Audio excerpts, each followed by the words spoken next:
आसतु आज भिडियो रे पाठ सहजरे मन रखिबार केतेगुड़ी उपाय गुड़ी जाणी रखा। ठीक अच्छे ताहले आसतु डेरी न करिक आज भिडियो को स्टार्ट करवा।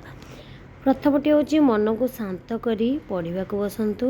मन में कौन सी प्रकार भी चिंता करंतु नहीं। केतेबेले कौन पढ़े से गोटे रुटीन बनातु। 3 नंबरटी हूँ पढ़ा समय मोबाइल फोन ठारू दूरे रुहतु, कारण मोबाइल फोन जदि पाखे रखिए ताहले पढ़ारे कन्सेंट्रेट करें नहीं। पाठ को निज भाषा लेखिकी अभ्यास करंतु, जहाँफल जल्दी मन रही पढ़ी पाठ को किसी समय पर पुणी मन पकातु, जहाँफल आपण मानक सहज हम पाठ मन रखापी। पाठ को छोट छोट भाग करी पढ़तु, पार्टीशन कर दिंतु। आज ये पढ़े, संध्या किसी पढ़े कि राति किसी पढ़े। ठीक अच्छे पाठर अर्थ बुझिला परे मन रखंतु।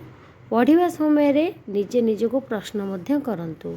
सकाळे और संध्यारे समय निर्धारित करी पढ़ंतु एवं यह रिविजन करंतु। परवर्ती हूँ हाँ आउ गोटे मंत्र निजको घोषा पद्धति ठारू दूरे रखंतु। पाठ घोषिले मन रहेनी, बारंबार निजे पढ़ंतु। आउ निज पढ़ा को निजे मन रखिपारे आपण मैंने निश्चय भविष्य में सफल हेबे। तो आज भिडियो रे आमे जो 10टी टिप्स गुड़िक जाणी रखिले, जहाँ को आपण माने यूज करिकी पाठ बहुत जल्दी मन रखिपारे। खाली छोट पिला नु छोट टू बड़ जो मनकर माने भूली जाती, तो केमिति सब जिन को मन रखिए पाठ पढ़िया पिला। तो बहुत ही गुरुत्वपूर्ण आज भिडियोटी पाठ पढ़ा पिला मानक पई।